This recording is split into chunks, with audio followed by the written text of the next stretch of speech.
So, Philip, as our panelists settle in, I'm going to start throwing a little point to you, if I may. I mean, that was a thorough examination, I think we can call it. But if I look at it, I just wonder whose problem this is, and I want to put this to you, because you gave us a picture of a UK landscape where racing has lost or is losing the betting fight. There are too many races, or perhaps just too few runners. Too little prize money, you've made clear. Too few racegoers, losing the over 45s, not least. The economics don't add up for yearlings. Okay, elite, strong, looks good. All the rest looks pretty weak. You have an accounting firm, PwC, putting this together for you. I think in the words of an accounting firm, you've just got to consolidate your industry. And that, perhaps to some of our other friends here around the world, makes it look very much like that's your problem. It is our problem. The positive thing is that we have a high proportion of elite racing, global elite racing, and that we need to make a better use of that. If we fail to make use of the asset that we've got, then the devil take us. It is absolutely a fact that we need to look at our overall fixture list, because there's a total contradiction between our foal crop decline and the number of races that we stage. That 40% of failed races will take the betting public away from us as an attractive proposition. And what we have to be absolutely aware of is that sports betting has a much higher profile than British racing is currently able to give itself. We've got the opportunity to pull ourselves out of this. There are a lot of people in the industry that are working towards this, and I'm confident that we can do it, but it's not going to be an easy road to walk. Sure. Let's get a perspective from some of the other jurisdictions. Kate, I'll start with you, if I may, because obviously the US still putting out more thoroughbreds than anywhere else, I think, but the decline is very clear to see in terms of numbers. So why has it been so pronounced where you are? What's the cause of that? And is there a way back? Will there ever be a way back? Yeah, it's a good question, David. And the U.S., obviously an interesting market. You have Kentucky where, if Kentucky was a country, it would be the third largest producer of thoroughbred foals in the world. And then you have the regional markets. And historically, the states all, worked well together, and, racing kind of moved around the country. I would say the decline in the U.S. has probably been more pronounced. We have a lot of commercial breeders in the U.S. That's definitely the side of the market I have grown up in, live in currently, and then since a large part of my role is in nomination sales, it's the breeders who I talk to every day. And I think that the commercial breeders are very sensitive when there are big economic events. So going back even further than 20 years ago, if you go in 1986, the peak of the market in the US for foal production, there were 50,000 foals being born. And an important tax law was repealed that, was allowing breeders to write off their equine expenses. And I think that right there, it's like proof that in the US market, our relationship with our lawmakers is extremely important to the industry. And obviously, you fast forward then to a global recession in 2008 and 2009. Again, commercial breeders in the US, a lot of them lost their ability to have credit. Their lines of credit to run their farms were dried up. So we saw a huge impact. That was kind of early in my days of selling nominations, and I definitely experienced that with the breeders. So you have those two big economic events that are not, the recession obviously was not immune from the rest of the world, but I think those two things really affected commercial breeders historically.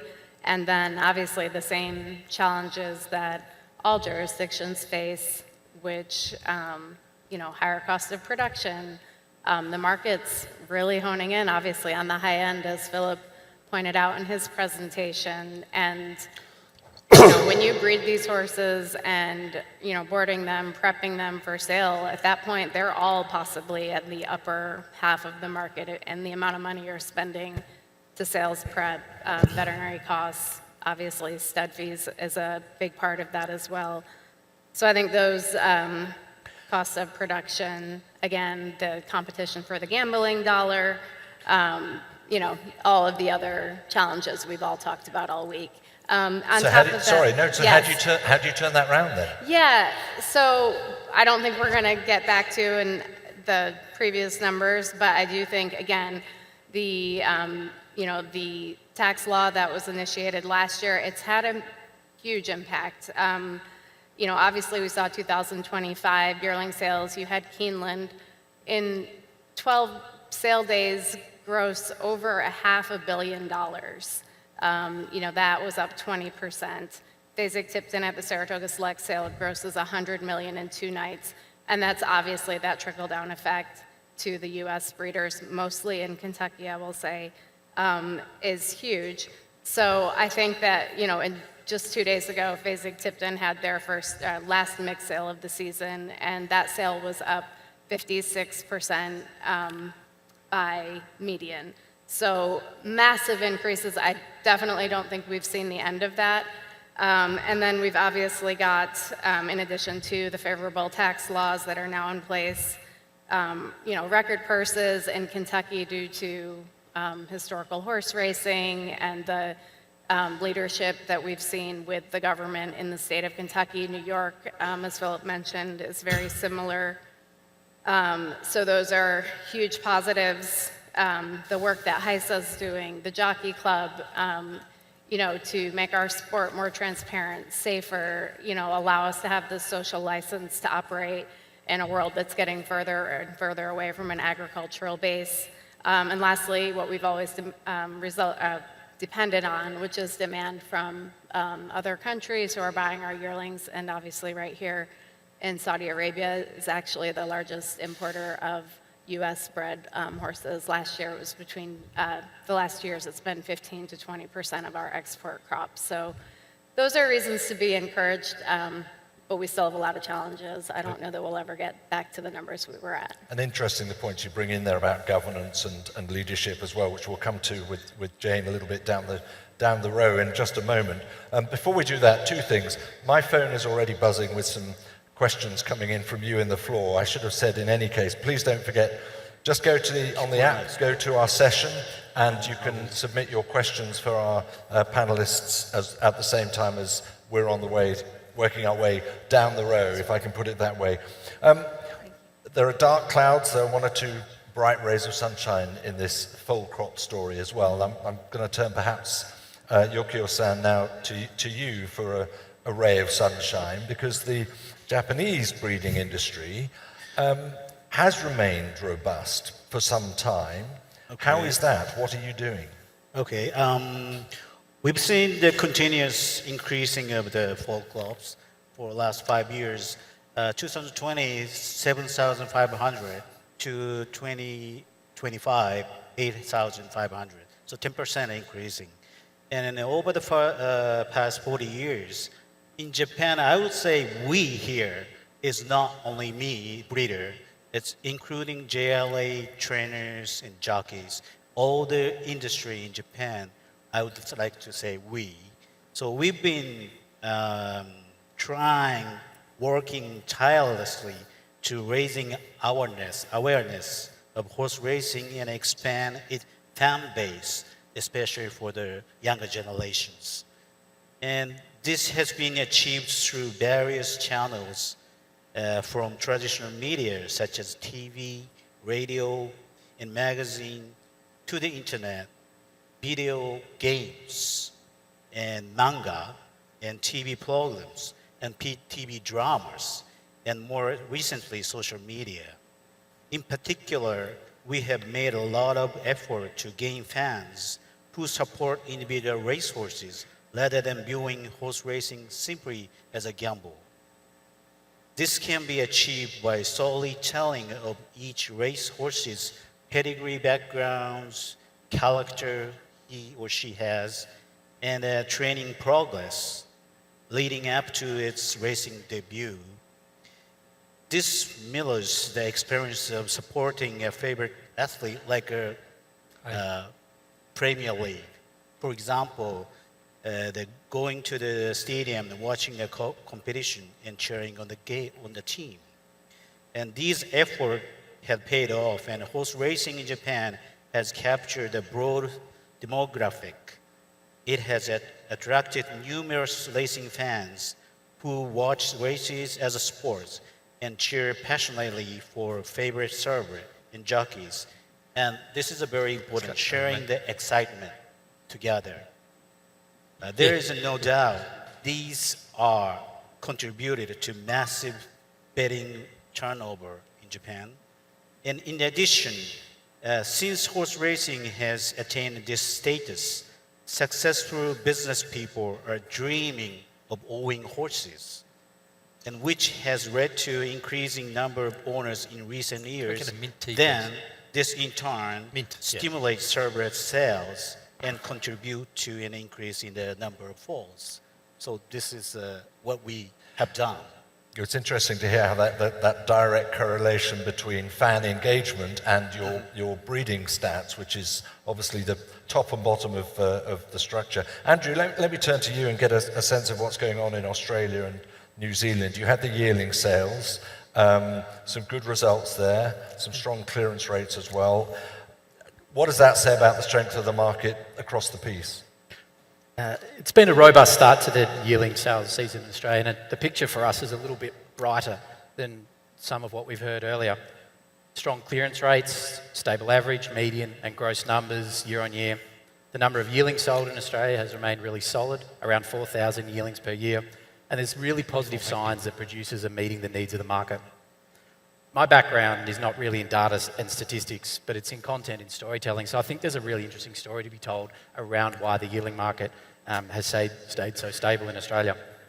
We start the year with Magic Millions. It's a sale on the Gold Coast, and they have been phenomenally successful at transforming a yearling sale into a must-attend event, a festival that is supported by tourism, government, and a free-to-air broadcaster. There's a value add to buying horses. It's not just about the transaction, it's about being part of something bigger. The week is bookended by two $20 million race days for Magic Millions graduates. Magic Millions stage a polo event and show jumping. They race on the beach, and overall it's a great holiday destination for people and family to attend. It's become aspirational. People flock to the Magic Millions, and it's no coincidence that creating that festival week has translated to success in the sale ring because people want to be a part of it. Just ask Nick Luck. He went to the Magic Millions for the first time this year, and he bought 2 horses. There's competition between our sales companies, which has become really healthy. Inglis are doing similar events across their sales season. The Chairman's Sale, which is a black tie event for elite fillies and mares, is a great example of this. Owners in the Inglis and Magic Millions race series benefit greatly from access to exceptionally rich prize money and bonus schemes, delivering more opportunities to win significant returns.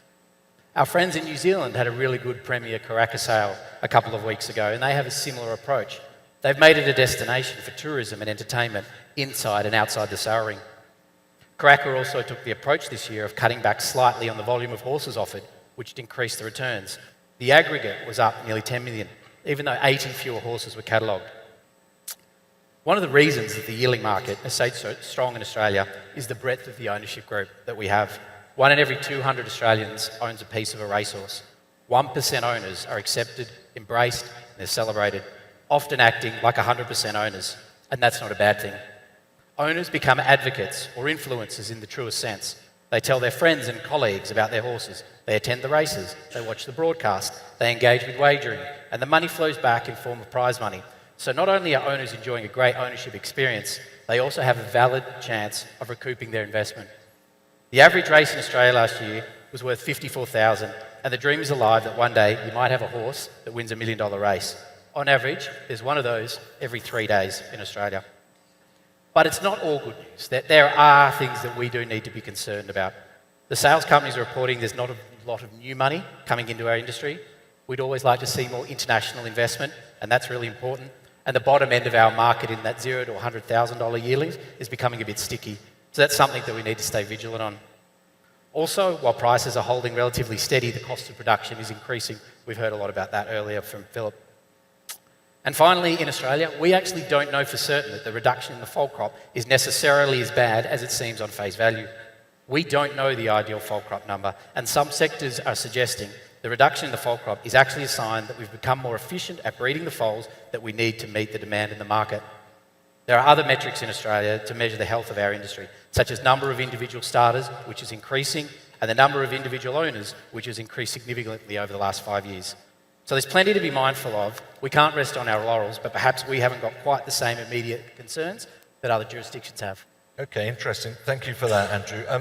Abdul Karim, I want to turn to you now. As we were just hearing from Kate, you're one of the great exporters from Kate's perspective.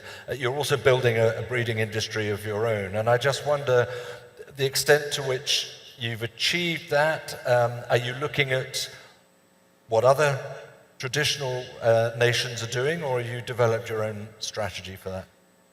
Well, actually, thank you very much for talking today in front of you all. Actually, we have a lot of strategies and a lot of factors that working in the breeding strategy in Saudi Arabia. Mainly, I think the vision of 2030, that's our government supporting the sport generally, and horse racing one of that sport. Also, the impact of the Saudi Cup for the breeding for the last 7 years, I can say it's the richest horse racing worldwide.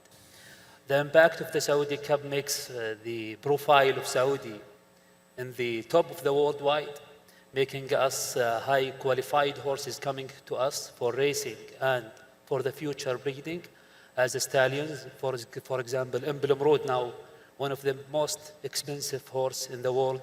Here he will be as a stallion in Saudi Arabia. Also, we have another horse, Machu Gusto, also one of the best horses.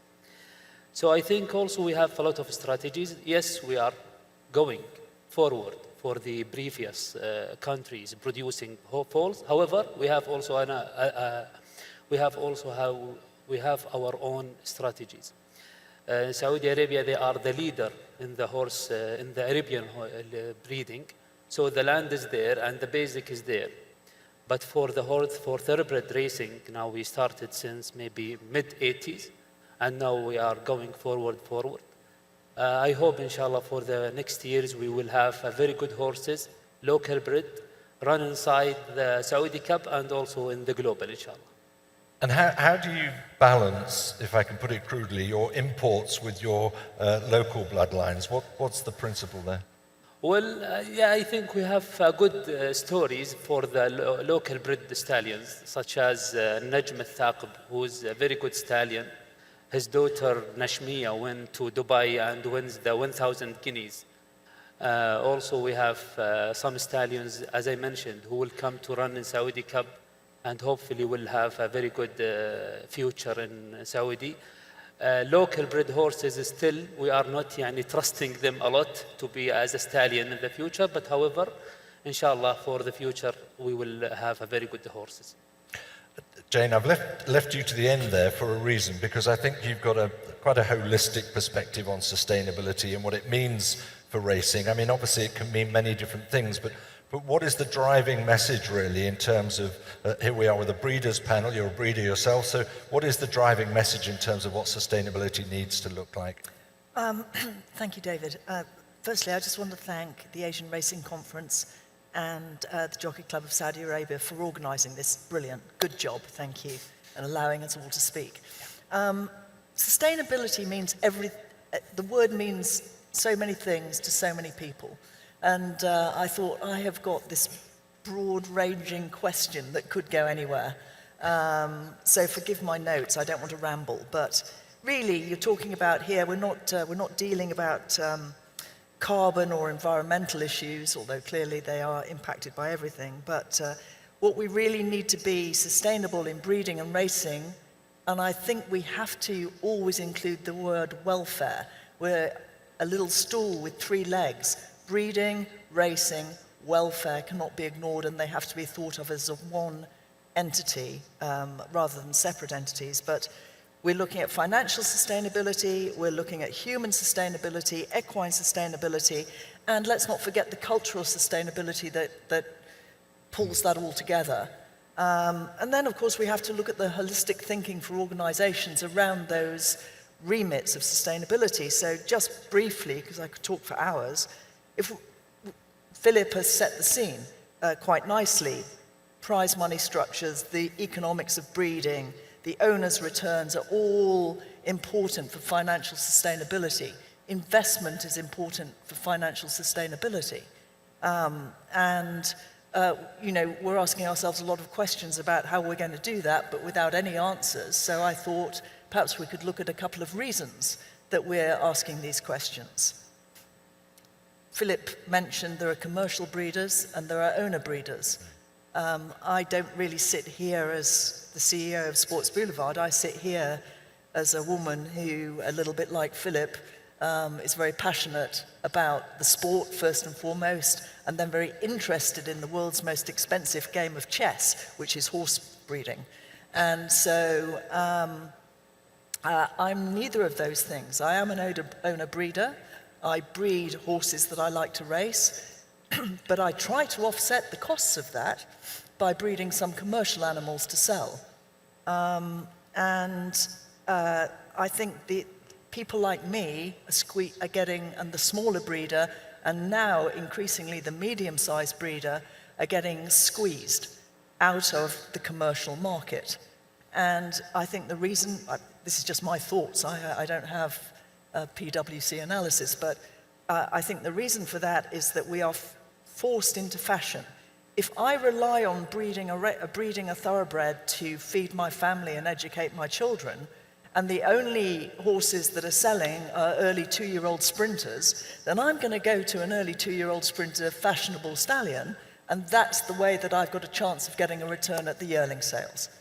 And so we're all forced down this little funnel whilst we are ignoring the genetic, the risk of the genetic shrinking, the gene pool that is shrinking, the impact on the well-being of the horse by doing that, its ability to avoid injury during racing, its robustness for the region that it's racing in. We see stallions, the most fashionable stallions that everybody wants to pursue because that's how they may get a return for their breeding operation, and we see them shuttled everywhere. So in my view, Australia used to breed horses, not in isolation of course, but largely, you know, with your own stock, that were robust enough for the tracks and the conditions of Australia. Ditto Ireland, where it's softer and heavier going. So I just do feel that we're squeezing stallions out before they've been given a chance to prove themselves. And then they're out of the market and the new fashionable stallion has come in. And if he doesn't get a great crop of 2-year-olds in the first 2 years, then we've lost that gene pool. And I want to pay tribute to the Japanese breeding program, who don't think like that. They think they play the long game. It's a 10 or 20-year game for them, and the larger breeders are able to do that because they can afford to do that. And so the smaller breeder, the medium-sized breeder, is pushed into a funnel that affects the financial sustainability of the breeding stock.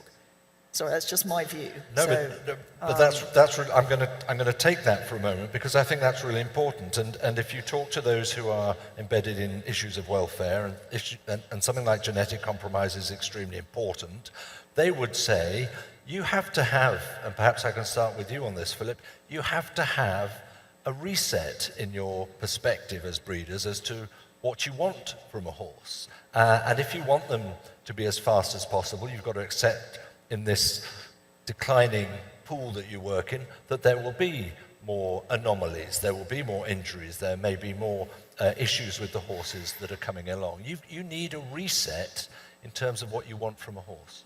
I think that's right, and I couldn't agree with Jane's summation more, but what I'm hoping, and I expect that the Sparks initiative that we're running on genetic diversity is going to lead into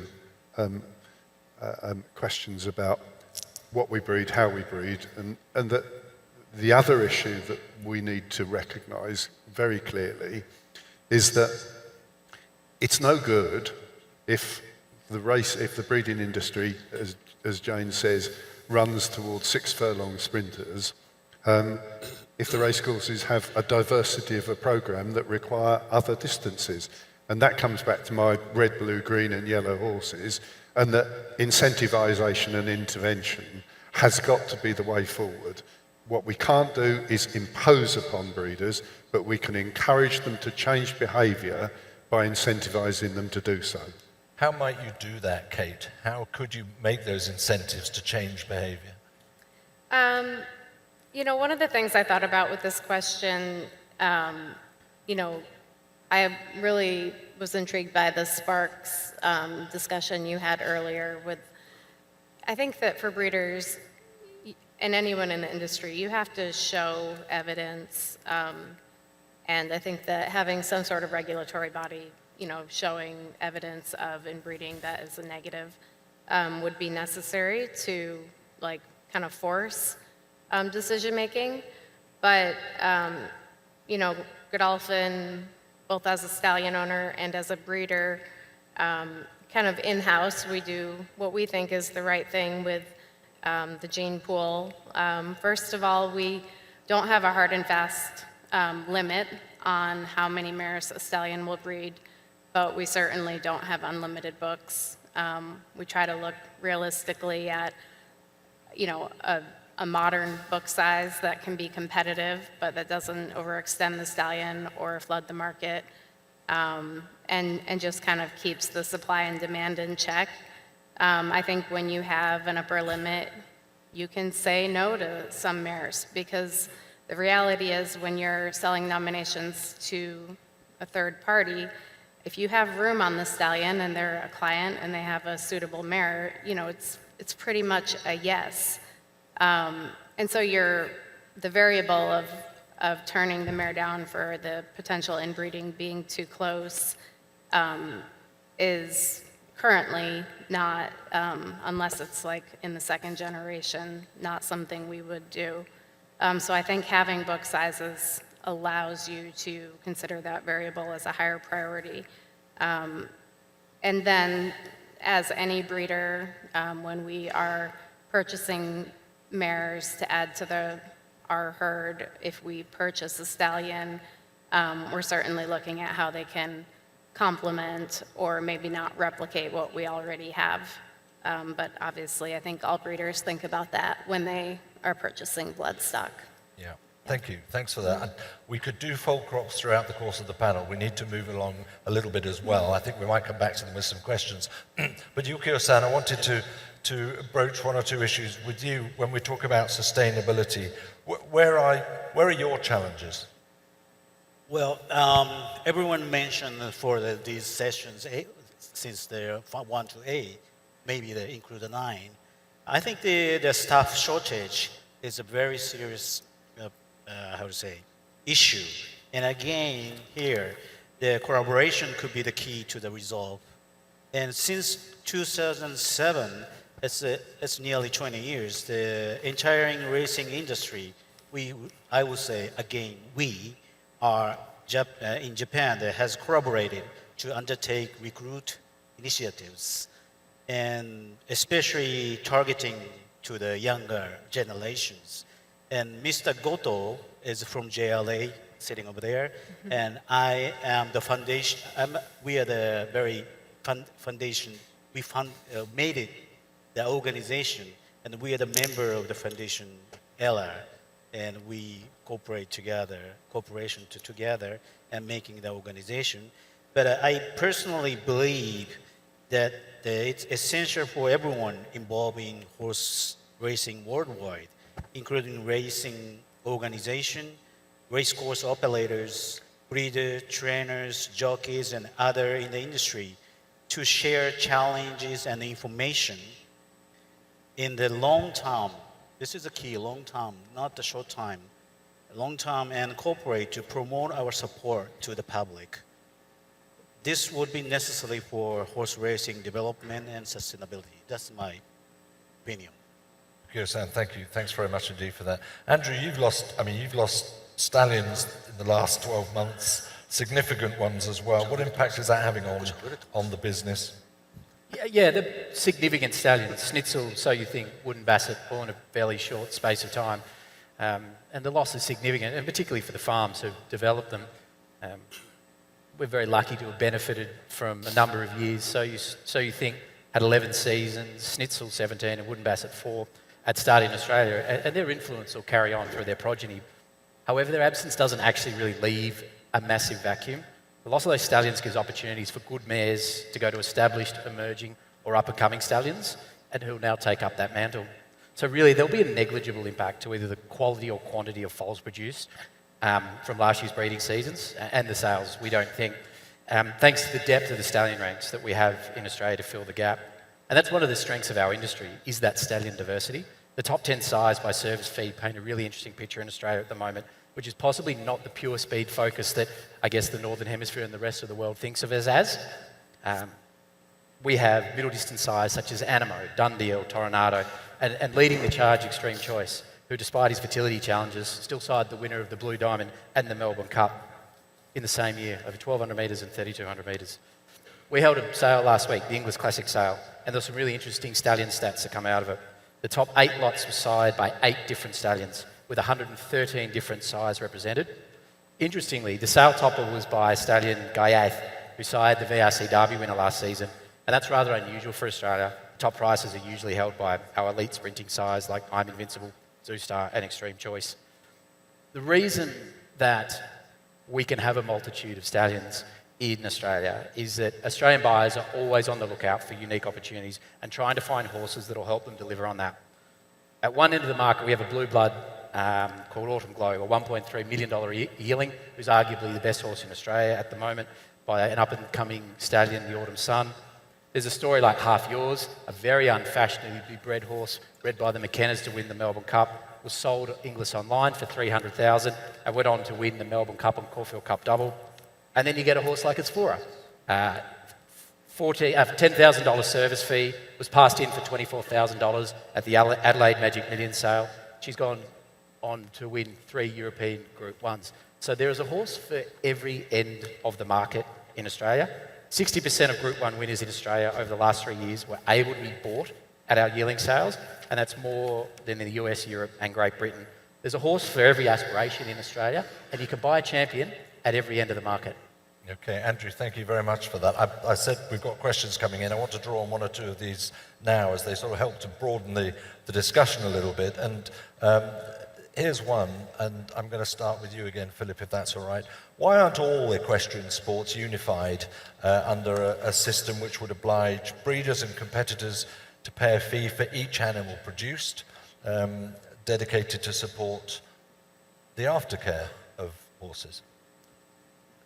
I think that we're moving towards a system like that. Certainly as far as the British thoroughbred is concerned, there's a clear recognition by the breeders, the owners, and the ultimate users, the sales company, and everybody that has a connection with the thoroughbred, that they fund its welfare, that it's totally and absolutely wrong to consider that we don't have a responsibility of these horses from cradle to grave, and that I expect a system like that to be in place in the UK in the very near future. And you talk very strongly about the absolute importance of traceability, for example, another sign of the leadership that is required from you guys, in a sense.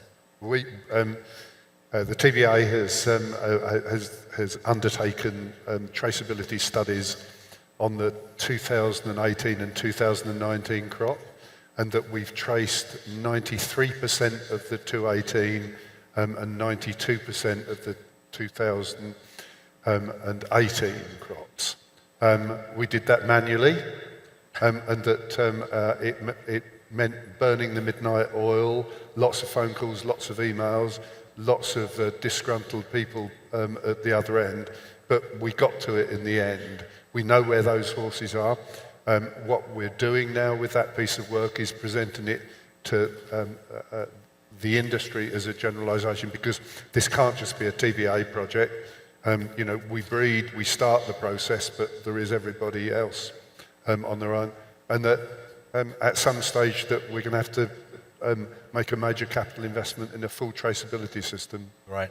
Jane, I know it's quite difficult sometimes to hear amongst us, and there's a little bit of an echo chamber here, but I know you make a strong point about leadership in terms of sustainability and responsibility.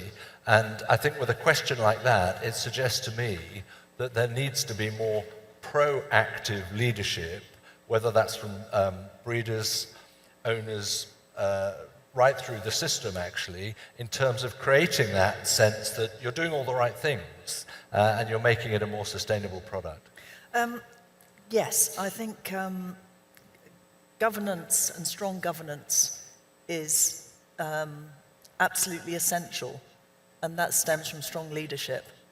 My experience here in Saudi is that that is absolutely essential. When you are setting up, and it's brilliant to see a nation like Saudi emerging in such a fantastic way onto the racing platform, and they have done it the right way through the integrity of the governance, the leadership, and the facilities, and the very clear vision on how to deliver what they want to do. That said, I think racing as a whole, including breeding, needs to decide what we are. We're talking here about a breeding and a sport, but actually, horse racing is entertainment. You're in the entertainment business. That's what it's all about.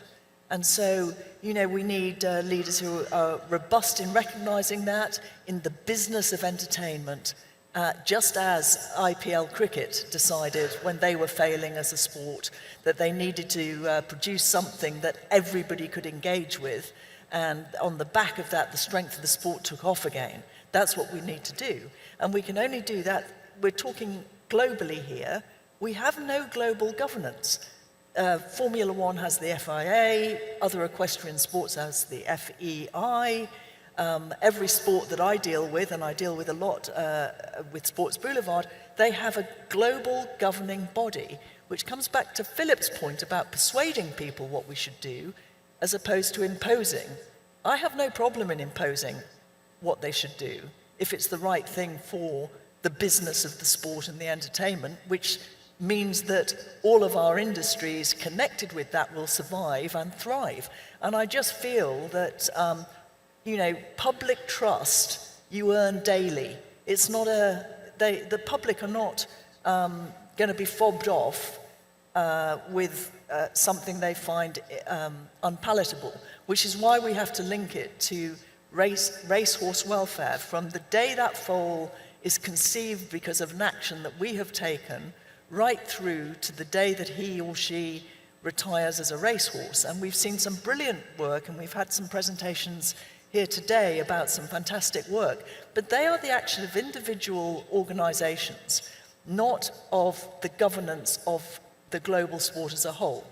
And I find that unacceptable. So, you know, one of the things that we discussed today, we discuss a lot over the last 10 years, and there has been massive improvements, is what happens to our horses when they finish racing. And actually, we deal with maybe 5 or 6% of the horses that finish racing in the program that we have. That is completely unacceptable. And nobody talks about the horse having the right of a good death as well as a good life. And I feel that occasionally euthanasia and the proper way to deal with a failed racehorse is that, and that is the elephant in the welfare room that nobody talks about. And I think we have to talk about it. There are horses that can't make the track because of birth defects. There are horses that are just not good enough. We breed too many low-class horses to fill an overfull race card. Is that the right thing to do? I'm not saying it's right or wrong. I'm throwing the question open because it's something that we have to debate, because members of the public, and in this world in 2025, we are visible every moment of every day and every second of what we do in this sport. And we need to take accountability for that, and we need to lead through it and own it. And that doesn't happen because we have this has to happen.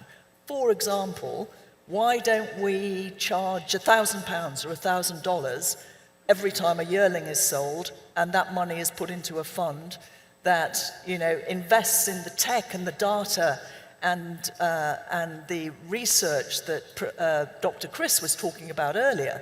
How can we prevent injury more effectively? How do we do these things? And if you can't afford the extra $1,000 when you're buying your yearling, you can't afford a racehorse. So that is not an acceptable answer.